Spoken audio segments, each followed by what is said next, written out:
But I have a special guest that I want to introduce here tonight, Dan Halloran. Come on up, Dan. Dan is running...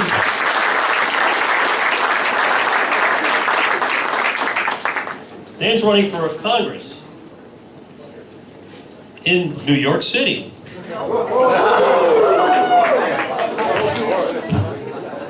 Not as bad as it sounds. Now, I like it's your not as bad optimism. as it sounds. I don't know, maybe it is. You'll have to convince us that it's not as bad as it sounds. Now, I happen to like Dan because he's known as Halloran. And we like loud politicians, people that are willing to say what's on their mind. I want to have Dan come here to say a couple of words. Halloran, say a couple of words. Come on up.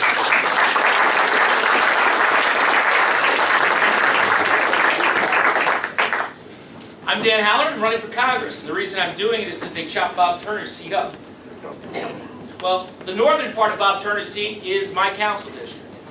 And so when a court decided unilaterally that they were going to do what the politicians refused to do, which is make the backroom deals that we were hearing about a few moments ago, and this judge, by fiat, created a new 6th congressional district, somebody must have forgot to mention to the judge that it wouldn't be Democrat automatic seat.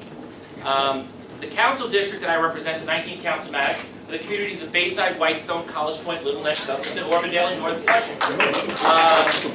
Basically Nassau County West. And in fact, in 1890, you all were part of, actually, the County of Queens, whether you realize that or not.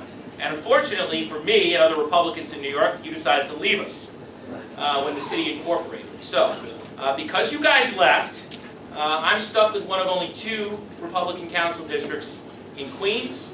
Where are the other 2? Staten Island. What a shock. The other people actually go to work every day, have a home, have a small business, pay their taxes, and basically get taken advantage of by groups like the MTA. And when the senator was up here, I couldn't help but laugh.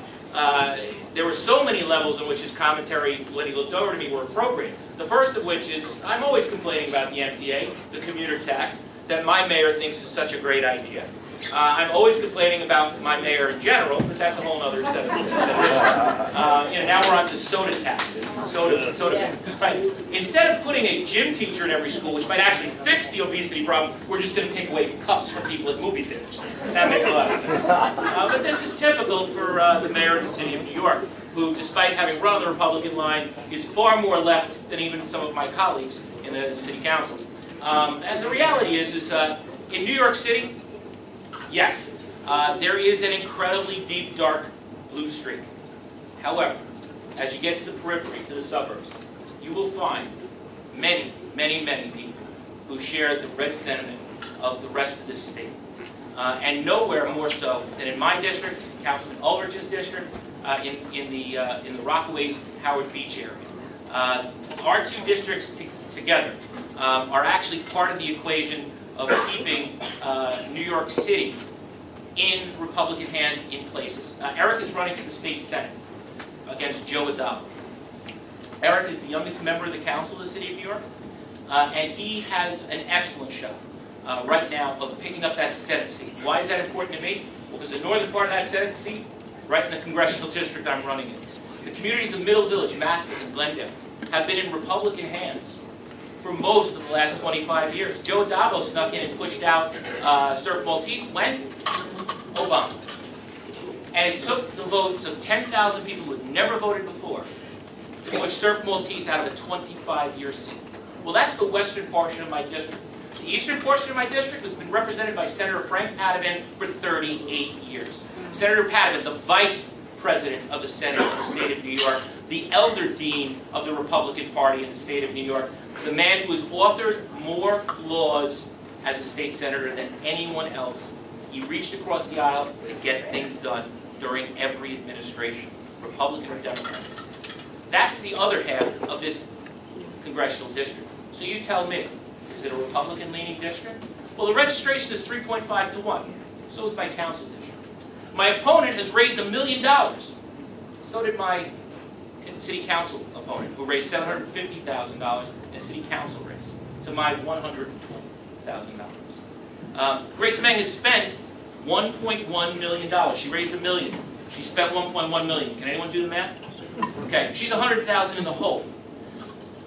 Her father was arrested last week for accepting an $80,000 bribe. You could do the math there and figure it out. He was also, by the way, kicked out of the assembly for voter fraud in 2004. His campaign manager was Grace Meng, my opponent. Really? Yes. Grace Meng bundled $450,000 through her father, who put the arm on somebody for an $80,000 loan in a fruit basket to get somebody off a criminal case in Manhattan. Who would he have gone to do that? Because he's not an elected official. I don't know, I guess you're going to have to ask yourself that question. Maybe the press will start asking it at some point too. My opponent missed 77% of the votes in Albany this year. 77%. She was in Albany 23% of the time. I had a brain tumor in May. I spent 6 weeks in the hospital to have it removed. I missed 5% of the council meetings for the city of New York this year. 5% with a brain tumor running for Congress. City council meets throughout the entire year. It's not off for the summer and the winter. We actually still have committees. My opponent's on 3 committees. I'm on 6 in the city council. The ranking Republican on 4 of them. I found the time in between my major surgery to get to work. But she's collected a $78,000 paycheck on your dime without bothering to go to work at all. She's entitled to the seat. Why? Because she's the Asian candidate. She represents the Chinese community in Flushing right now, which is about 40% of the population, unless you count voter registration, and then it's 17% of the population. This is gerrymandering at its best from the inside out. She received a nod of the Democratic Party almost instantly. In fact, over some much more well-qualified candidates. Grace has been in office for 4 years. Anybody want to guess how many bills she's had passed? 0. And that's despite the fact that the Democrats controlled the governor's mansion, the Senate, and the Assembly for the first 2 years of her terms in office. 0 bills. I'm a Republican. I've gotten 2 in the last year. 2 as a Republican in a 51-member body. There's only 4 of us. And I got a crazy mayor to sign off on it, too.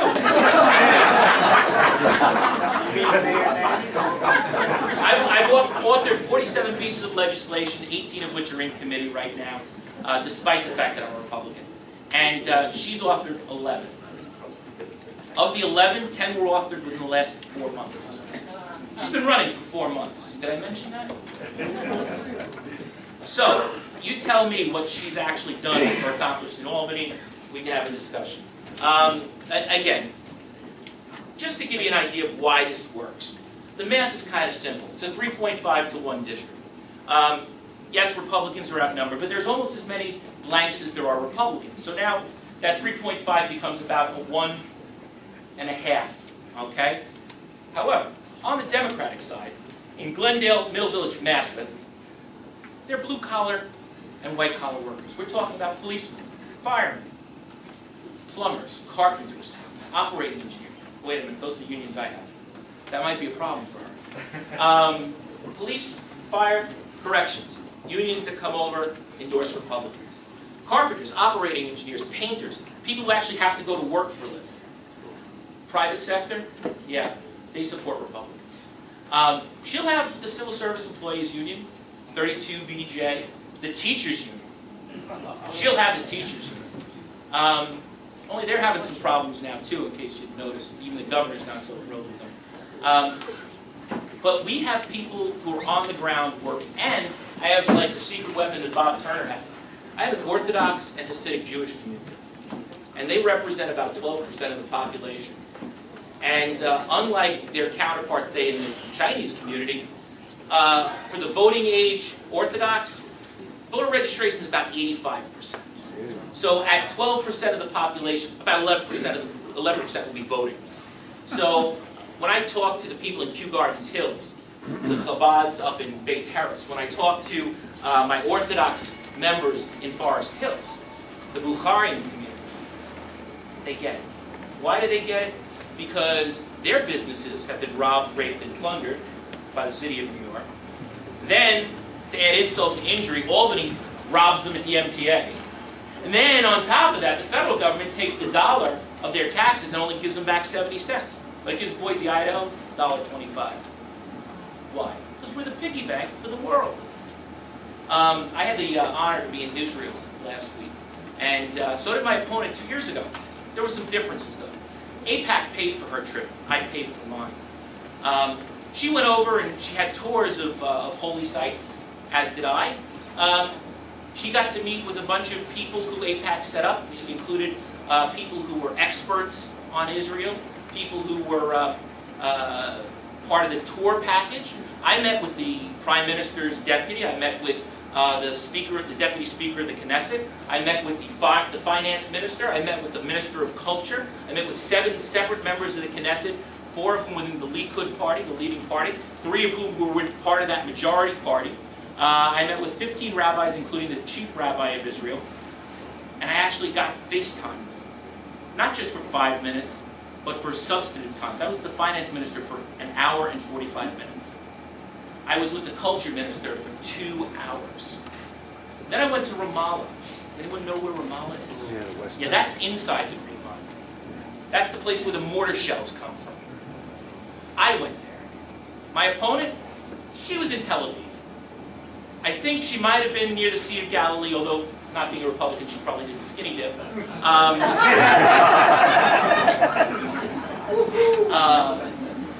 The reality is I went to East Jerusalem.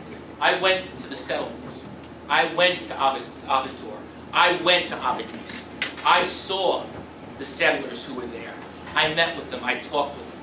I got into Ramallah, where the rockets come from, so that I can say, I understand what's going on. Here's the difference between a Democrat and a Republican. A Democrat will talk about supporting Israel. A Republican will actually figure out ways to do it. Israel is our most important strategic partner in the region. You don't have to like sending money to other countries in general. We send 7 times as much money to other countries that hate Israel as we do to Israel. That's a whole other issue. Including governments in Egypt and in Syria right now, which our president told us was going to have a democratic revolution.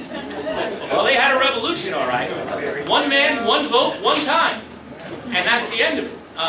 Right now, we have Islamist governments in Syria killing its own citizens. We have an Egyptian government that's allowing its militias to kill Coptic Christians in their churches, and apparently that's okay. You don't have to look very far into Lebanon to see what's going on with Hezbollah. And even places outside the zone, like Bulgaria, which I visited last year, have had attacks, just like we have here. The difference is, in New York, we foiled every one of the 17 Islamic terrorist attacks on New York City. Let me say that again. New York City has foiled 17 separate plots to blow up New York City over the last 10 years. None of them were white supremacists. None of them were members of the Irish Republican Army. None of them, they were Islamic terrorists. Now, that's not to say Islam is bad, but it is to say there's a problem. There's a problem. And I was the only council member to say the Cordova Mosque was a bad idea. 51 members of the council, and I'm the only one. Now, some people say that's because I lost my cousin in the towers. Lieutenant Vincent Halloran went up to save lives. He never came out, leaving a wife who was pregnant and 6 children. So maybe I am taking it a little personal. Or maybe I'm actually trying to be the one voice of reason in a sea of chaos. But it's the same thing I'm trying to do in running for Congress.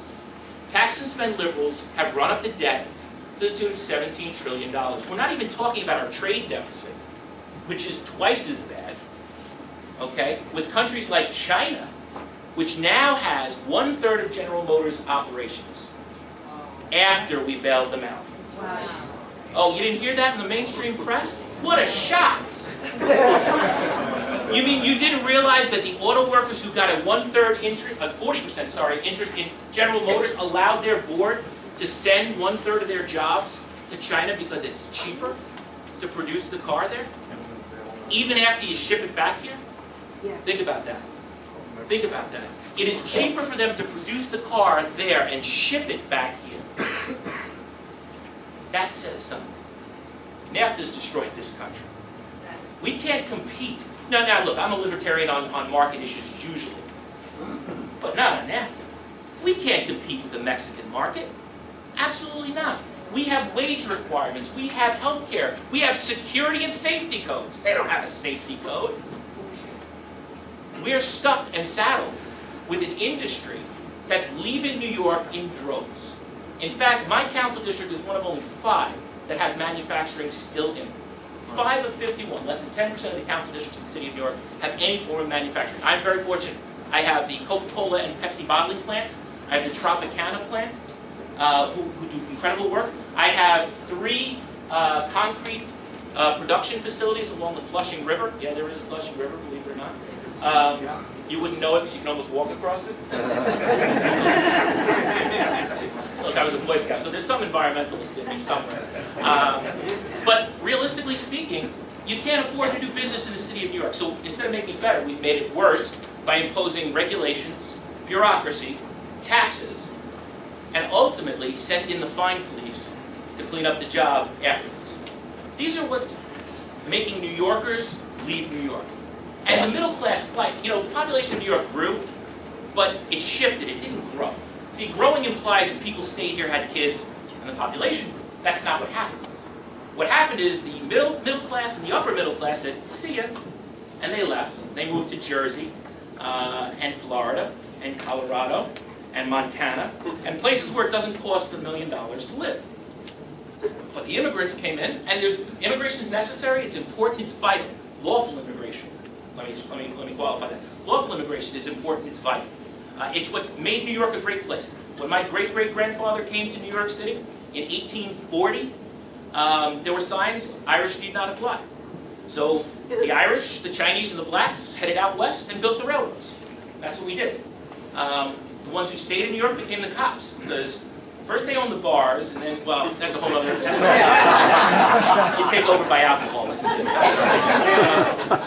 But realistically speaking, we've all, unless you're Native American, any Native Americans here? All right, no. So, unless you're, yes, all right, so, other than Native American, none of us are indigenous, all right? None of us can say we're not the children of immigrants. But there's a way you immigrate, and you do that by filling out paperwork, paying certain fees, because the government's got fees for everything, doing a background check, following through. We don't do that in New York City.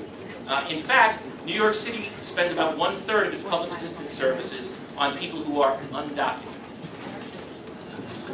Now there's this thing called the DREAM Act. They want to pay people who aren't here lawfully to go to college, when I can't get college scholarships for the people who were born here. There's a problem here. There's a disconnect in reality. And these are the kinds of things that no one wants to talk about. Either because it's politically correct, or because they don't want to offend anybody. Look, if you're going to Congress and you're not offending somebody, you're not doing your job.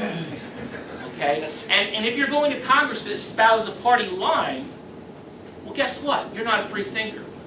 There are Democrats who have good ideas. Rarely, but they do occasionally. Okay? There are Republicans who have really lousy ideas. Jumping into the Sea of Galilee naked, not a good idea. All right? But you got to think on your own. My opponent, 99.7% of the time, voted the same way that Speaker Shelley Silver did. Now, besides the fact that I think Shelley Silver is a problem, I'll say it nicely, anybody who votes that way all the time, problem. And I'll give you an example. Ed Koch said, you agree with me 70% of the time, we're in good shape. 80%, right on. Anything more than that, you need to get your head checked. Well, 99.7%, she's got a lot of head checking to do. My congressional race is going to boil down to 2 things. Money and money. That's the reality. It's not a matter of can we talk about the issues. My opponent has been afraid to debate me. We've called for 5 debates. After the media beat her up for 3 days, she said, yes, I agree. The media said, what dates? That was 6 weeks ago.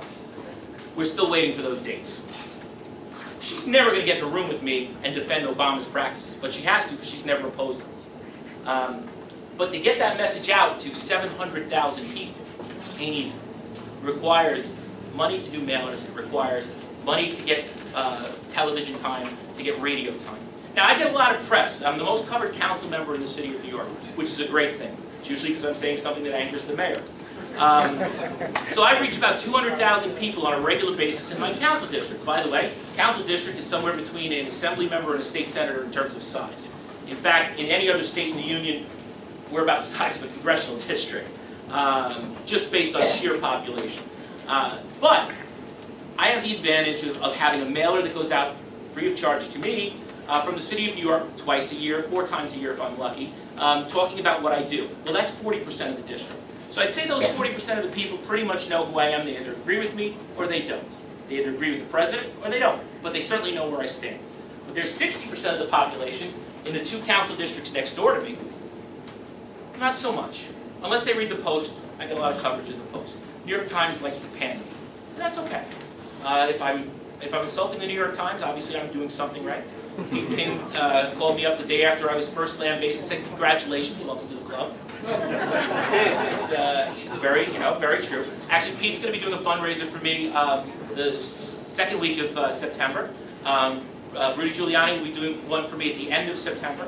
Governor Pataki will be down again. He endorsed me in my council race. He'll be endorsing me again in this race. I'm very lucky to have some great Republicans around me. Herman Cain has indicated he will come by and do a fundraiser for us. And I'm very happy to know that the Republican Party of all 5 counties looks at my race and my Grimm's as citywide races. Because if you're a city elected official, it doesn't matter that you're from Staten Island or you're from Queens. You're representing New York City as a Republican, that matters. I'd like to make the same offer and invite to you. I know you have a great couple of candidates running for the Congress out here.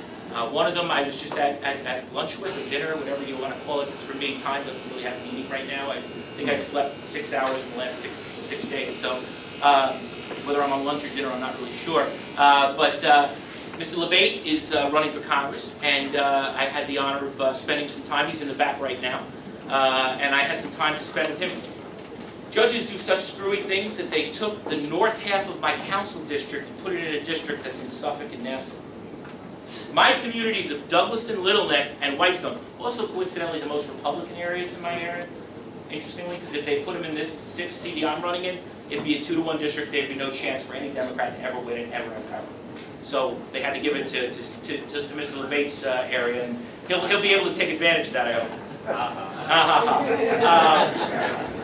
But realistically speaking, I need you guys to consider me as your congressman too. Somebody who understands what suburban life in the suburbs of New York City is like. Somebody who understands what your core values are. Somebody who understands and has gone to bat for you on tax issues at the state level. Somebody who's called the mayor out on his policies, call them those. Many of you, even though you live out here, you work in New York City. Or your relatives work in New York City. Or you left New York City to get away from the mayor, or people like it. I want you to think about the consequences to the national level discussion if we send another New York City Republican to Washington. Think about what happened when Bob Turner, whose Northern District is part of this new congressional. Think about what happened when he took Anthony Weiner's seat.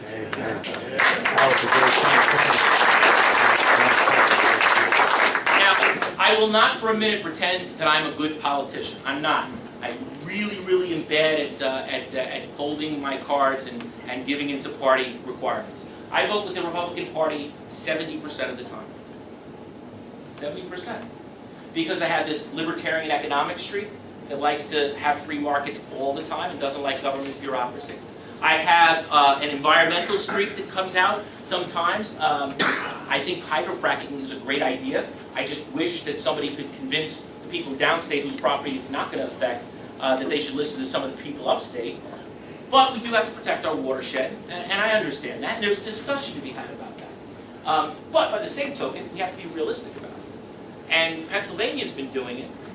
They're making money. There are thousands of people unemployed upstate, and people like President Obama decided Keystone Pipeline's a bad idea. So much for energy independence, right? These kinds of issues, whether you're from Nassau, Suffolk, or Queens, are your issues. Whether you're living in a town out here in West Islip, or you're growing up, as I did in Flushing, the employment numbers at 10.3% in New York City, or 8.3 nationally, or 10.0 across the state of New York, impact you directly. Because for every person on the unemployment line in this state, you're paying for it. And your property taxes pay for it. You know, I constantly laugh. My colleagues get to say, oh, we didn't vote for any property tax hike. No, you sent the home rule message to Albany to let them hike my taxes. So yeah, you didn't do it directly. You just gave someone else permission to do it. The mayor also lost a home rule ruling this week too as well. It wasn't just the MTA that lost. The mayor tried to get around the taxi medallion law and tried to sneak it by. And I said last year during our budget negotiations, you better find an additional $1.4 billion because that's unconstitutional. It's never going to pass. Halloran, you don't know what you're talking about. I said, I've tried cases. I have a clue. No, you don't know what you... I'm admitted in the U.S. Supreme Court. I actually read briefs. No. Well, yeah, it was. Just like 7 months ago, the court struck down as unconstitutional the Crisis Pregnancy Center Bill, 371, which prevented our crisis pregnancy centers, which are run by many of the Catholic organizations that are pro-life. They have these centers to help women who are in distress. Now, whatever side of the pro-life, pro-choice issue you're on, it shouldn't matter if we all believe that everybody should be able to advocate for their side. Okay? And these crisis pregnancy centers say, listen, we have an alternative to abortion. We will help you with food. We will help you with shelter. We will help you with clothing, with baby items, with baby food. We'll even help you place the baby in a adoptive home if that's what you want. So of course, they're doing good work. What does the city council do? Passes a law that says they must disclose and advertise they don't provide abortion, they don't provide contraception, and they're mandated to do this in anything that they write, say, put on the internet, use as a commercial, and disclosure signs must be in the window. So we're compelling them to talk about issues which, quite frankly, they don't want. I said, this is unconstitutional. It violates the First Amendment. Halloran, you don't know what you're talking about. I cited case law in the council hearing. Didn't matter. The New York Civil Liberties Union came in and actually said this was a perfectly legal law. I said, you're the New York Civil Liberties Union. If anyone is supposed to defend the First Amendment, it's supposed to be you. No. We're here because this is something that's in the best interest of women. They know what's best for women.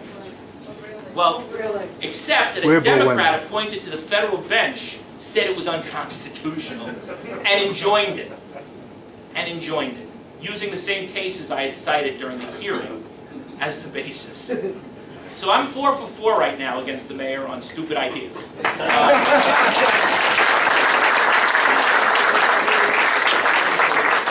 I get myself in trouble all the time. I don't know, many of you may have heard, I went into a motor dealership in my district called Star Nissan, and I cursed a couple of times. Because over the course of my 3 years in being there, they promised to close the doors so that the neighbors could actually live their lives without hearing the noise out of the facility. I had agreements with the owners. They didn't enforce them. And for 6 weeks leading up to it, I had begged, pleaded, called, written, stopped by. Finally, I went on a rather profanity-filled tirade. The doors stayed closed after that. Because, see, they leaked it to the press ran it, and everybody in the neighborhood thought it was the greatest thing since sliced bread. Which is not what they intended. So, look, I'm willing to make noise for you. I'm willing to stand up to the machine for you. I don't want to stay in Washington for very long. I'm a citizen politician. All right? My job at council is 3 years old. I decided to run for public office for the first time at 37. And I did it because I looked at the Democrats running for my district. 5 of the 6 of them were born somewhere else, moved into that district to run for office, including names like Paul Vallone, son of former Speaker Vallone, whose brother was then, at that time, the council member from Astoria, and he had just left the Astoria Community Board the year before. Not quite how you're supposed to do things. But that's what I saw, and I said, this isn't right. These people don't represent my community. These are people who moved into my community to run for office. And because they're Democrats, they assume they're entitled to be in public office. That's not going to happen. I made a pledge. I will serve no more than 4 terms in Congress because I have a day job to get back to. One that also makes a lot more money than I'm making right now in public service. I don't want to become beholden to the system. I don't want to be somebody who has to worry about lobbyists, who has to worry about generating money by coming to you every year for the next 20 years to say, I need your money so I can continue to not represent you in Congress. We had Gary Ackerman, who represented us for 25 years, now with 27. I can't tell you a single thing he did in my district of consequence. Voted for Obamacare. Well, I didn't say what he did to us. I said what he did for us. We all know Obamacare's got to go. I'm so disappointed in our Chief Justice, who so many conservative groups supported. If the government can use this as a tax, there is nothing the government can't tax you about. And if you remember, our founding fathers on a 0.2% T-tax said it was one tax too many. If you live in New York and you're making between $90,000 and $250,000 a year, your effective tax rate with Obamacare in 2013 is 49.8%. 49.8%. You are working just as much for the government as you are for your families. There is something horribly wrong. We have to stop talking about the 1%. That's a fictive, it's class warfare, it's what they want you to see. 47% of the people in this country pay no taxes on the federal level at all. 47%. Not even that nominal amount to show we're in the game. Okay? Look, I am not somebody who says that the poor shouldn't pay less. I do think they should pay less. We should have a tiered tax system, 3 tiers. The upper bracket are the people who make more than $500,000 a year. And they should pay 15%. And the middle tier should pay 10%. And those are people down to $150,000 a year. But below that, everybody should pay 5%. Whether you're making $1 or $100,000. Why? Because it puts your skin in the game. It means you are enfranchised. It means you are part of the equation. There should be no IRS. Because all that is a bureaucracy that chops the money. No more write-offs. It's a flat 10% in that middle class. Don't worry about it. It's a number you can now control. You can now build your life around that model. So we don't need an IRS. We also don't need a Federal Reserve. But that's a much bigger discussion. The reality is our country is headed in a very dangerous direction. And unless you guys put the brakes on it, unless you come out not only to vote, but to send a signal with your vote, they're not going to get it in Washington. Because New York is one thing and one thing only. It's a piggy bank. The president has been here 7 times in the last 6 months to do fundraisers. He's been on the golf course 10 times in the last 6 months. You know how many times his job council has met in the last 6 months? None. None. You tell me what the priority in Washington is, because it ain't you. And it's not going to be you. So what I and other candidates need you to do is stand next to us, stand behind us, stand in front of us, with your wallets, with your voices, with your lawns, and make sure that that message is out. Look, I have no delusions. I'm in an uphill battle. It's a 3.5 to 1 district. My opponent raised $1.1 million. But I don't need 1.1 to get my message out. You give me $500,000, I will destroy her.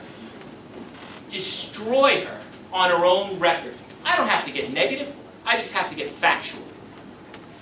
She is linked to this president as closely as any politician can possibly be. 99.7% voting record. There is no deviation there. She cannot argue for any deviation. She has killed more job bills, as all members of the Assembly have, over the last 10 years, than even our folks in Washington have done. But I got to make sure everyone knows it. Now, in the back of the room, I have some palm cards that have my campaign website. We have, of course, online donations, www.halloran2012.com, Halloran 2012.com. And I also have some campaign donation flyers, $5, $25, $2,500. Whatever it is that you can afford to give, please give it. And then go give it to someone like our congressional candidate, Mr. LeBay, who's sitting here patiently waiting for me to get out of there. Let's talk about Randy Altshuler out there on the island. Let's talk about Pete King. Look, Pete's a great guy, but he also needs to know that Middle Islanders understand they need him too, even if he's not their direct representative. Each one of us running on the Republican ticket this year has to have statewide support. We're not going to get it from New York City. The only place we're going to get it is from around New York City. So please, if you do anything else this election cycle, think of it as an investment. You are investing in the future of this country right now during this election cycle. Ronald Reagan's election cycle turned this nation around. But here we sit, unfortunately, at the tail end of what he's done being washed away. And it was washed away because we let the government grow in size and scope, we let taxes reach far beyond our means, and we continue to borrow and borrow and borrow to the point at which this president has doubled that debt in 4 years, what it took George Bush to do in 8. What will happen with 4 more years? Yep. The war. So, if there's anything I can do for you, please let me know. And in the meanwhile, I encourage you to find each and every one of your candidates out here and show them support. We need you, the party needs you, but more importantly, the United States needs you. Thank you, God bless.